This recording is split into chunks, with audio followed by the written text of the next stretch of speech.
Hello everybody, my name is Abdurrahman Nasser. I'm a Cloud Security and Infrastructure Solution Architect and a CS50 student.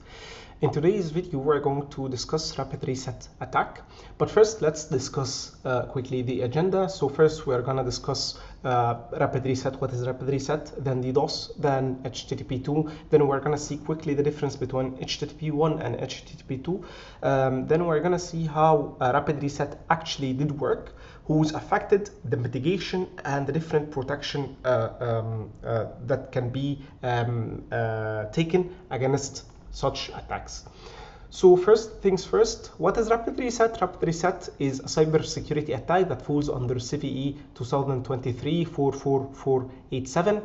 It did took place between August 23 till October 23. It is considered to be the biggest DDoS attack in history, and the reason is very obvious for you. As you can see, the number of requests per second. So Cloudflare, for example, were able to record around 200 million requests per second. On the other hand, Google Cloud was able to record around 400 million requests per second. And as you can see, the numbers are crazy. So basically, such numbers are easily able to take down any web server available. One more thing, the reason for that name is basically because it used a frame or a function inside HTTP protocol, which is called reset stream. So usually with HTTP2, your client or a client, which is your browser, can open a connection with a web server. Inside that connection, you can make different requests and responses. Each request and response is called a stream. So for example, let's assume you're trying to open Amazon.com. When you open Amazon.com, so your browser is downloading CSS and JavaScripts and images. For example, while downloading, you move to another page. So being smart, instead of downloading the full page, your browser send a reset stream telling the web server to cancel the rest of the page and download the new page instead.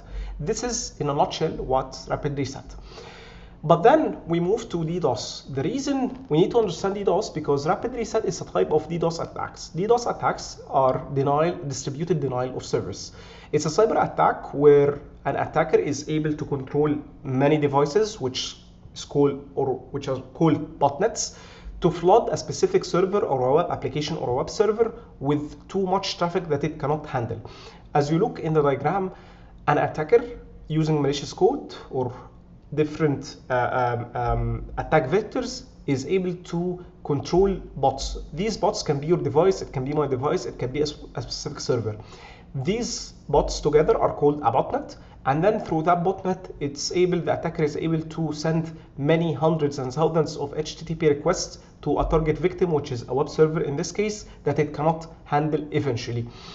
And the goal usually with DDoS is not to steal information, it's not to encrypt information like ransomware, but the goal is to take a specific service offline or not available, make it unavailable for legitimate users.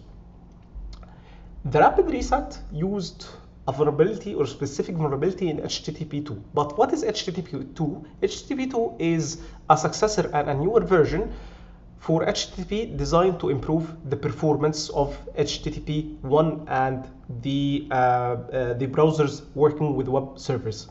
HTTP2 actually supports multiplexing, which is sending many requests in same connection. So many streams can be sent in one connection. Back in time, using HTTP1, if you needed to download a specific page, usually your browser can send multiple connections in order to download one page. However, with HTTP2, your browser makes the process easier by opening only one connection, and while opening that connection, then the streams, which are requests and responses, are sent in hundreds in that one connection. It can also compress headers, saving bandwidth and saving data. And here in that diagram, we can see more of the difference when it comes to multiplexing. So in HTTP1, when downloading a page, JavaScript, CSS, PNG, here you need 3 different connections in order to be able to download that page from that web server. However, with HTTP2, as you see, all of these, I would say JavaScript and CSS, PNG, all of these requests are able to be or to get downloaded in the same TCP connection with streams, and we name these as streams. So you can send tens and hundreds of streams in a same connection. The question comes, how did Rapid Reset work? So Rapid Reset actually leveraged or exploited that function into the HTTP protocol. So usually what happens is when you're trying, if you look at the right side of the diagram, you try to send a stream and then you cancel. But when you cancel, the cancellation here is that red line.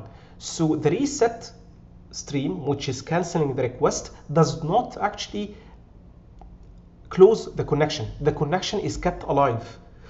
So attackers were able to exploit this by sending hundreds and thousands of streams in one connection. They open a connection and then sending thousands of streams, and then at the same moment they cancel it using the reset stream frame.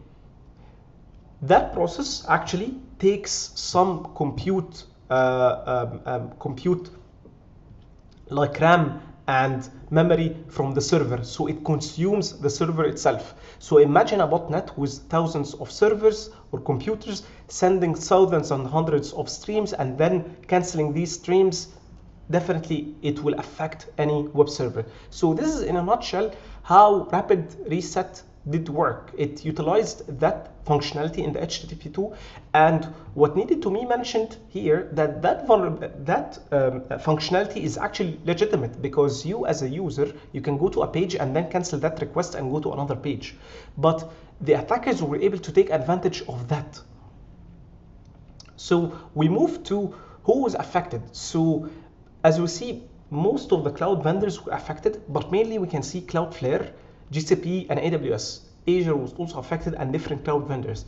However, these three vendors were able to record millions of requests per second, as mentioned in the beginning. And with these vendors affected, any entity or any company or organization that was hosting its web servers on these infrastructure might have been affected also in that cyber attack. The mitigation for that, these cloud vendors, AWS, GCP, and Cloudflare, followed something called coordinated vulnerability disclosure, which is a formal process that has or consists multiple steps on how to disclose the vulnerability. So instead of these companies going and disclosing the vulnerability directly to the public, they work together with the different web application vendors to make sure that they offer a patch or have a fix for it before they are able to disclose it to the public, to avoid any hackers who still don't know that vulnerability to be able to exploit it or use it. So that's what happened. This is why you see that it was discovered between August till September. However, it was disclosed in October until there was a clear and official fix for such vulnerability or that cyber attack. And finally, we move to the protection against Rapid Reset. Usually the protection here, we will discuss different mechanisms against the Rapid Reset and the DDoS attacks in general. So first of all, one of the first thing that we always recommend as a security architect is having a WAF for any web application. Never expose your web application directly to the web. It is always recommended to have some sort of a WAF in front of the application. And now Azure, AWS, GCP, Cloudflare, most of the cloud vendors have very powerful web applications firewalls that you can use to expose your application. Secondly, you should use a DDoS protection. Again, all of the cloud vendors right now offer DDoS protection for the different applications. So you need to make sure that you are using a DDoS protection. Also, you need to track the reset stream frequency and automatically block any requests or clients abusing those streams.